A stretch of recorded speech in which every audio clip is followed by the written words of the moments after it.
Hello, everyone. Hello, Unlocked community. Thank you for your 2 minutes of patience while we had a little tiny technical difficulty, but we are here. So my name is Jessie Lang. I created this Facebook group to help people understand how to buy and manage long-term rentals. And what we do Facebook group to help people understand how to buy and manage long-term rentals. You got to mute that. And what we do Facebook group to help people understand how to buy and manage long-term. Okay, we good? Okay, we're good. Awesome. So to buy and manage long-term rentals, and a huge part of that is understanding your property valuation. When you buy a deal, you can make or break that deal by not understanding how much it will be worth today and how much it will be worth once the property is fixed up. So we have today with us Mr. Trevor Donaldson. He is a 20-year veteran appraiser. I almost called you an appraisal. He's an appraiser who's been doing this for years and years. And we actually have a report that we are going to go through today, kind of section by section. And he's going to teach us, how do you read a property appraisal report? What are the important things to note? What are other considerations? And Trevor, I'll let you introduce yourself real quick. Okay. Hello, everyone. Good afternoon. I'm Trevor Donaldson. And like Jessie said, I have been appraising for a little over 20 years now, mainly in the Columbus and Central Ohio area. I have been an investor for about 5 years now as well. Nice.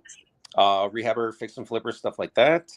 And I'd say right now, more than 50% of my appraisal volume is investor related work. So, yeah, I've got my thumb really on the pulse of what is going on in the investment community. Awesome. So what we're going to do, the structure of this one is, again, like I said, how to read the report. There are going to be tons of other appraisal questions. Go ahead and ask those in the chat. We will get to what we can at the end, but the bulk of this is going to actually be going through the report. So this is super interactive. If y'all have any questions related to what we're talking about, please throw it in the chat. We can, whether you're on YouTube or Facebook, we can see them all here. And so we'll get those answered for you. So I'm going to share my screen. Okay. You guys see this? All right, there we are. What a beaut. Okay. So this one is 141 Eldon. This is a property that we purchased off market. It was, you know what? I'm not going to tell you how much we paid. We'll talk about it at the end. So, we renovated it. It is now rented at market rent. And then we had it reappraised for the refi lender, a DSCR loan. And Trevor conveniently was the one assigned to this appraisal. So this is a property that he has been inside, wrote this report, and it's a property we own. So I think we should know a lot about it combined, huh? Hopefully, yes. We should know pretty much everything. Yeah. Yeah, exactly right. So let's look. So talk to us, how does an appraisal start? Okay. So it's kind of intuitive. I hope, hopefully logical. So it begins by researching the subject property, right? Just doing some preliminary research. In this case, like in a rehab property, I always have an idea. I'm pretty familiar with the entire Columbus area, so I kind of have an idea what is going on in any market, any community. But when something's been rehabbed, I like to walk the property before I do too much comparable research. Okay. So I know I'm doing apples to apples type when I'm looking around. So yeah, just kind of doing some preliminary research on the property. And then really the next major step is walking the property. And how does that work once it's occupied? So I get in touch with you, or I get in touch with an owner, someone from a management team typically, and I schedule a convenient time. It's usually half hour, 45-minute period to walk in, out, measure, get all my photos, all that good stuff. Yeah, whoever the point of contact is. And yeah, and then after the walkthrough, again, it's about, and that's kind of the meat of it. The beginning of the report, the first page is kind of, not to downgrade it too much, but it's kind of transferring data. a lot of it is, right? We're saying this for the next first page or this cover page? Oh, I'm sorry. The This first first page page. of the actual URAR. Yes. Okay. URAR, okay, Uniform Residential Appraisal Report. Yes, thank So you. let's talk through it. The subject.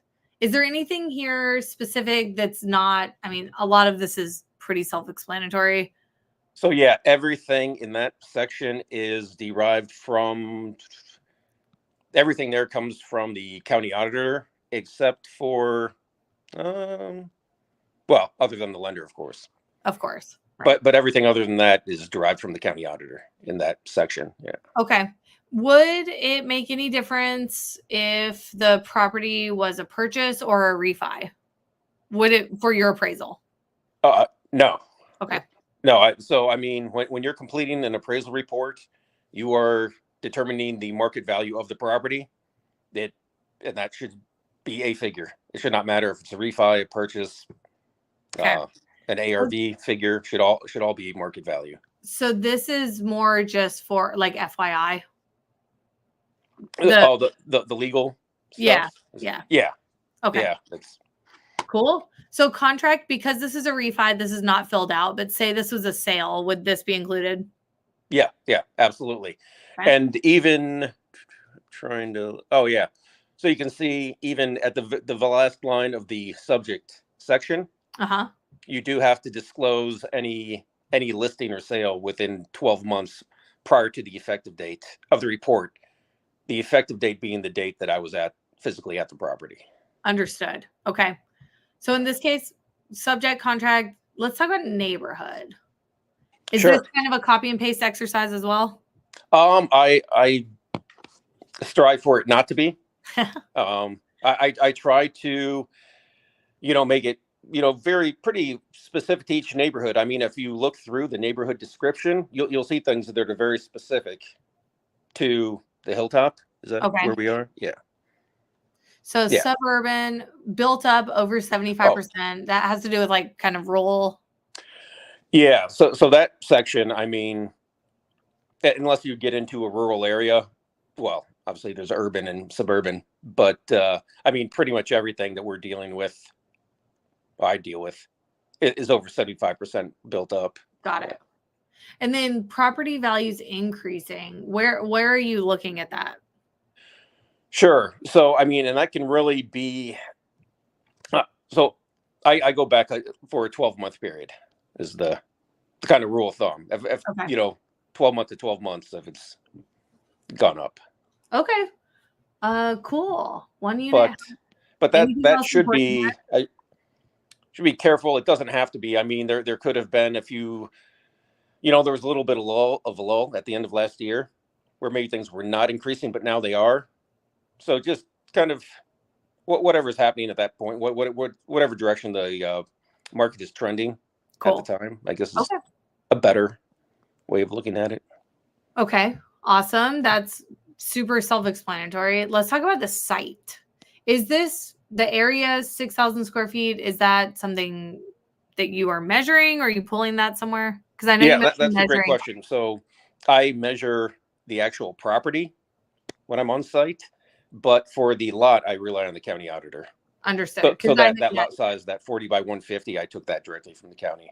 Yeah. Okay. I don't walk around with a wheel and measure like the lot and find pins and things like that. So I think we can, in urban developments, I think we can trust the site auditor side enough. Is there a scenario anywhere here? So we get into kind of the improvements, which I want to talk about, but in this whole first page, what would be the process if the owner found, saw something that was not correct what they believe is not correct? So yeah, they would go through, I can only, other than scheduling, I can only contact or engage whoever engaged me to begin with, typically a lender. Okay. And that's purpose. So if an owner had an issue, they should not contact me directly. If they were to, I would politely advise them, I can't have this conversation, and they have to go through the lender. Understood. And submit a dispute form or some such thing. So I think potentially a dispute could come on the square footage or the bed and bath count, which if it's different Sure. on the auditor site, is that something you see commonly? Square footage and room counts being Yeah, different just than they are in the county. discrepancies.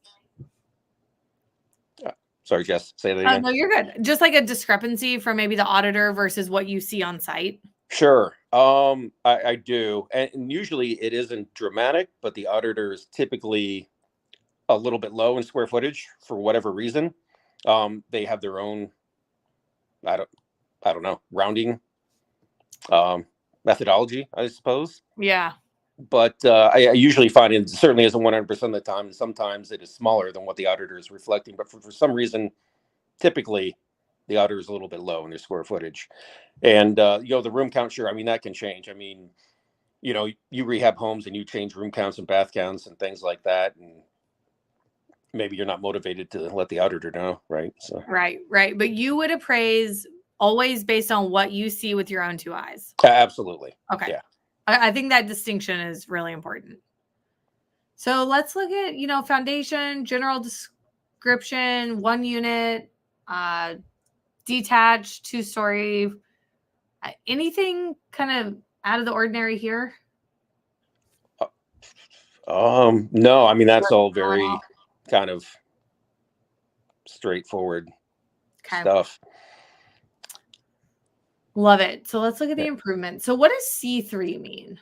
Sure. So handily, there is a few, and I'm not asking you to, I'll do it because I don't have everything memorized, but by obligation or whatever, connected or included in each report is a nice, lengthy description for all the conditions and all the qualities. Okay. So C3, not to try to read from the book, but improvements are well maintained, feature limited physical depreciation due to normal wear and tear.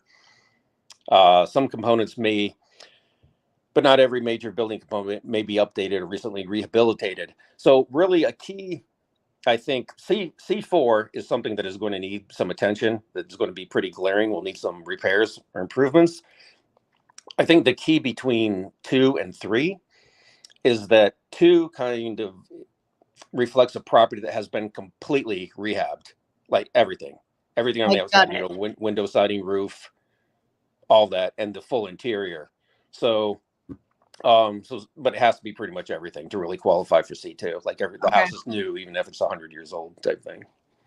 And so does that C rating obviously have some sort of impact on the value? It does. It has an impact on the comparable selection. Got it. Okay. Well, let's get to the comparables because that's going to be a really key component here. So the way that you guys read this, you see the subject property. That means the property that's being compared to or compared against, right? And then you have sale 1, sale 2, sale 3. Do you know if this one has more? Sometimes there are only 3 in this one. Okay, perfect. Very, very clean. Yeah. Yep, very clean. Sometimes you'll have more pages where it goes 4, 5, 6. But this one, so we have 3 separate properties. And then, Trevor, here's my question. How does this all get in here? Do you put this in? All of it. Yeah. Oh, well, I should be. So the software is very friendly and keeps all your comparables.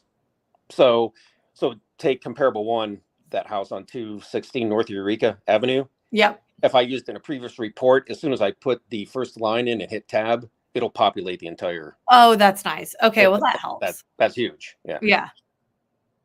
Okay, so then let's look at, what are the important factors here to really look at? Same bed, same bath. Yeah, in a property, so this is a property that you had done, obviously some rehab work too. So a critical thing is identifying properties that are in similar condition and quality, but it's a package deal. If you look across the design style, like they're all like 2-story colonial style homes. Yep. Other than comparable 2 does have a different bedroom count, but if you look across at the bedroom count, bathroom count, square footage, you don't have to make an adjustment for square footage that is within 100 square feet. So if you look across there, all these were within 100 square feet of the subject property. Okay.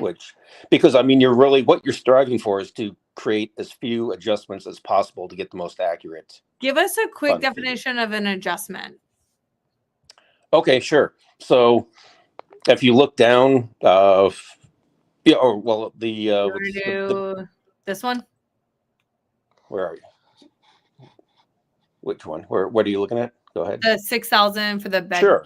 For the room Sure. count. So what were we doing here? So it looks like I had determined, so adjustments, if you look, and I'll just jump down real quick, and we don't have to go through to the summary of sales comparison approach, which is a paragraph at the bottom of that page. Okay. Near the bottom, there's a line where it says adjustments are market reaction based as best can be determined. So that's not just jargon. What that means is that you adjustments, the most accurate thing to do is base them on a matched paired analysis, if you're familiar with that. And I mean, in a perfect world, you find two properties where everything is the same except for one variable, and then you identify your adjustment figure. It isn't always, that straightforward. But with enough properties, you usually can identify like that figure.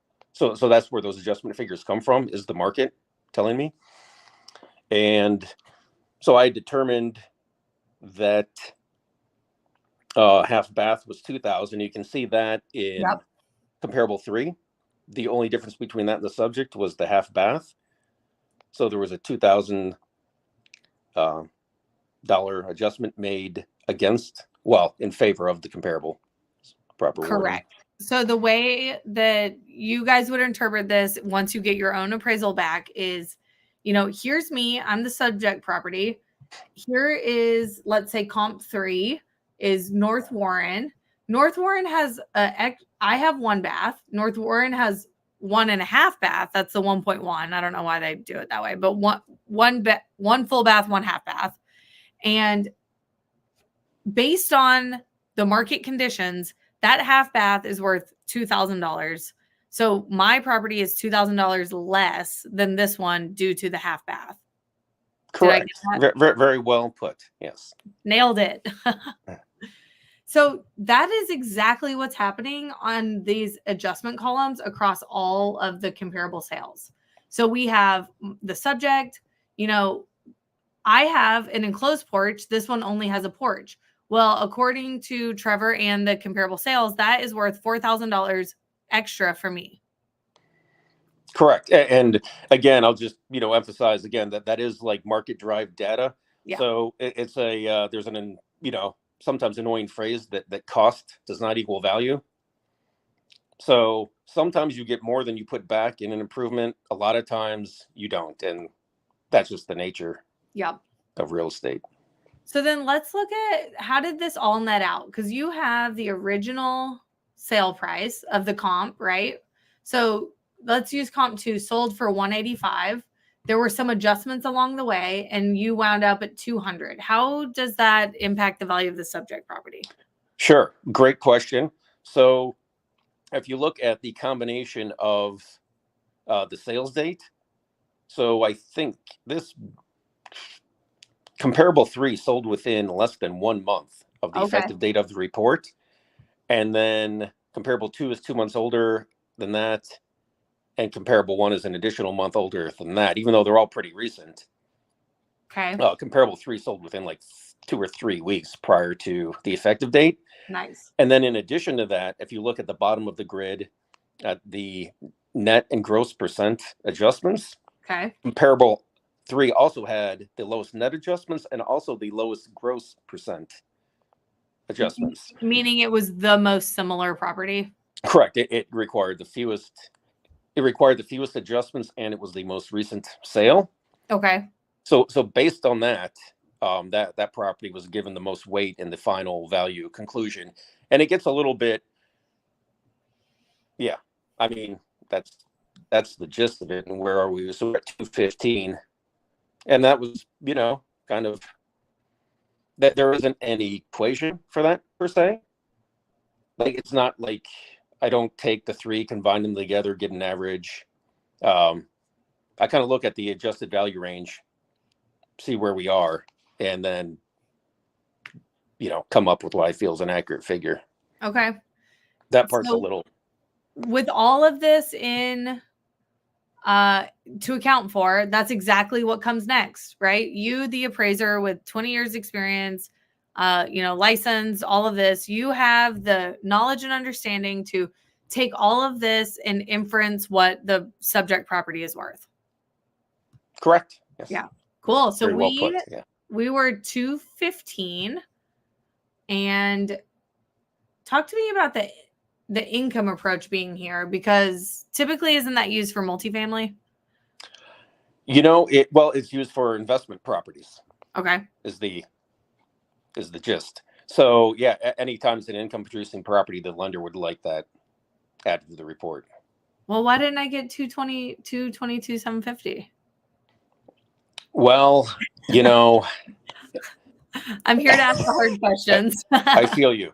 No, it's a supporting in, even though it is an investment property, even though it is an income producing property, it is still, the value is still more, because it's a single family home, the value is still based more on the sales comparison approach. The income approach is there, and it is supportive, overly supportive of it, which is good. But yeah, as a single family home, your primary valuation is going to be based on the sales comparison approach. Awesome. Okay, so I am going to recap a little bit about what we've talked about. I see some folks introducing themselves in the comments. That's amazing. If you guys have any questions for Trevor, you have a licensed appraiser right here in front of you. So throw out your questions in the comments. Even if you're watching the replay, just tag me or him, and we will get you an answer. Emerson asked, can you clarify why the value of the subject property that was much less than property 3 had the closest comparables? Do you know what that means? I think so. Okay. Take it away, Trevor. So he's saying like the adjusted value of comparable 3 is much higher than the final value. So I think that's what he's asking. Yes. Like, why Yeah. I read it. Yep. So yeah. So the key is it's given the most weight. You don't exclude the other two and just go like 220 when one's at 187. You have to take them all into account, but comparable 3 is given the most weight. So if you think, at 215, it's a $9,000 gap between that and comparable 3, but a $15,000 gap, the subject's value is a $15,000 gap to comparable 2, and then, almost 30,000 or, to comparable 1. And this so it's weighted, not.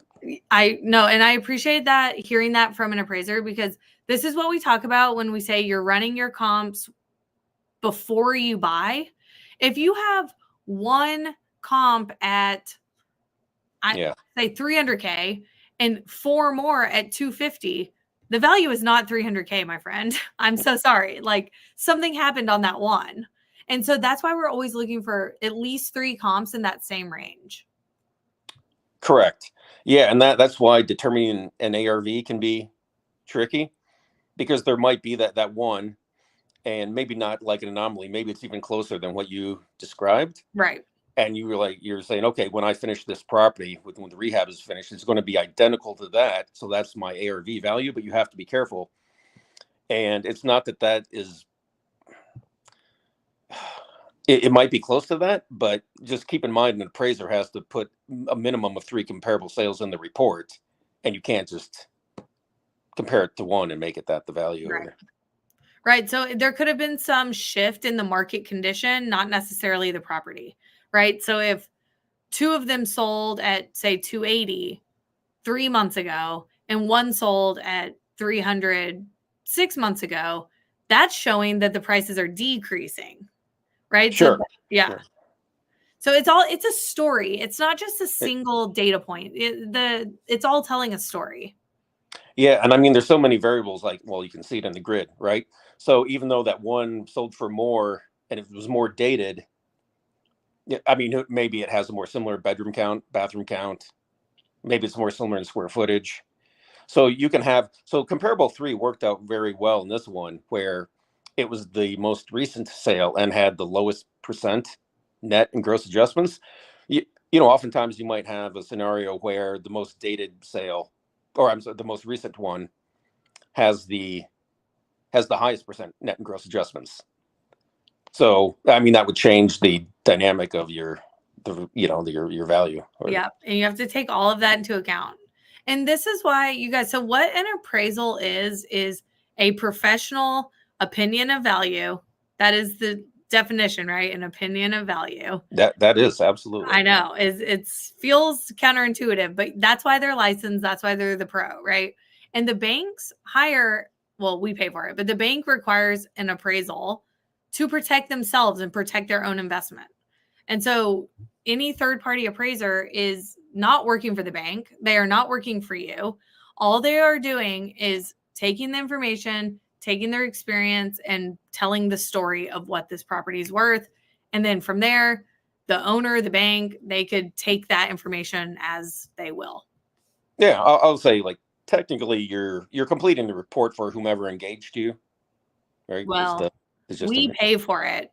So I'll tell you, and here's something fun for you. You're not actually paying for the report, you're paying for the service. Like, you're not, like, you have, whomever is on the receiving end, like you have a right to a copy of the report, but you're actually paying for the report to be done. It's subtle. So subtle. It is, but yeah. It's good to clarify that. Yeah. Okay. Well, I mean, I'm paying for the service, but it's really to benefit the bank because they need to make sure that their loan is protected. Yeah, absolutely. Yeah. They are the client, intended user, all that. Yeah, exactly right. So that really is the majority. So we have our, value here. It's on the front page as well. Sometimes it's not on the front page, which, Trevor's are, but some appraisers don't put it there. So you have to go digging. So it's going to be here in the reconciliation section. There is a lot more information here. We obviously cannot go over all of it. Is there anything that you think we should highlight, Trevor? On the report, I mean, so one thing, if you want to, on the page after the comparable grid page, the additional comment section page. This one? Yeah. So yeah, that where we go up. Additional that one. Yep. So everything's kind of divided. The fourth item from the bottom, where it said the subject is measured in accordance with ANSI guidelines. Yep. So that's important. That should be in every report. Well, single family, it doesn't count or account for multifamily homes or apply, but that is where above and below grade comes into play. Okay. This report did not provide a good example, but it's something I always enjoy touching on because not the subject or any comparables had finished area below grade. But this is something I know we touched it on a different call, where if you were to finish anything below grade, even with an egress window, even with a walkout, no matter what the quality of finish is, anything that is partially below grade is going to be separated. And that is per ANSI guidelines. So that's an example of that. That's a huge question we get. Well, what if I finish the basement? And Trevor, the short version is it depends. Right. Well, yeah, that's the answer to a lot of questions, right? That's the joke. The answer is always it depends. Yeah. And the reason is it depends on what's happening in that market. It depends what the comps with and without a finished basement are selling for. It's a big story and not just a single data point. I mean, yeah, and every variable is like that. You can't just have, there was an additional garage bay added $5,000, $10,000. I mean, you really have to look at the market data and do your best to try to find the most ideal matched paired analysis or matched pair. Yep. And pull that figure out. And, sometimes, when the square footages are similar, room counts don't matter as much as you might think. Sometimes they're substantial. So. Yep. So this is a big topic. I think we're going to go a little over on time. Are you okay? I am. Yeah. Okay, cool. So then because this is rented, I just jumped down to the rental section. Yeah. Anything kind of high level that people should take away from this? So Yeah, so rental comparables are typically, I don't want to, there's no blanket rule or statement. Typically, that is where the room count is more important than square footage or Okay. GLA, and like not always. I mean, obviously, if it gets big enough difference there, but really, when you're looking at your comparable rentals, it is you really want to try to get the bedroom and bathroom count the same. Spot on. Okay. Yeah, and that certainly isn't always the case. Here it worked out well. There was plenty to work with. So are you just kind of running? I mean, it says comparable. So is it just comps, but with rent versus sale price? Yeah. So here it didn't matter. I mean, hopefully, there are rents that were, recently rented within the last 12 months. Ideally, because how quickly rents change, especially right now around here. Yeah, it's going crazy. But yeah, like what they sold for is irrelevant. Okay. Where do you pull this information? Because a lot of like leases are not accurate. Like they're on Zillow, but that's just the asking price. We don't know what it rented for. So how do you know what it rented for? It's a combination of the MLS is actually a good data source, especially for single family homes. It gets a little sketchier with multifamilies, but there's usually sufficient out there. Okay. So I will use the MLS. I'll use Rentometer is a good data source, which you have to pay for, but it's really economical. Yeah. And I didn't do it for this report, didn't have to, but fortunately I know a lot of investors. And if I need, especially for short term, sometimes I can use, there's a situation where I'll need a short term rental. And again, fortunately, I can just hit up people I know and get that helpful data. So if we're looking at the rest of the report, I mean, a lot of this is kind of definitions, explanation of bathroom count. Sure. Yeah. I mean, is there anything really important after this first couple pages? I mean, those are the meat of it for sure. And I mean, the information on the first page of the URAR is important for sure.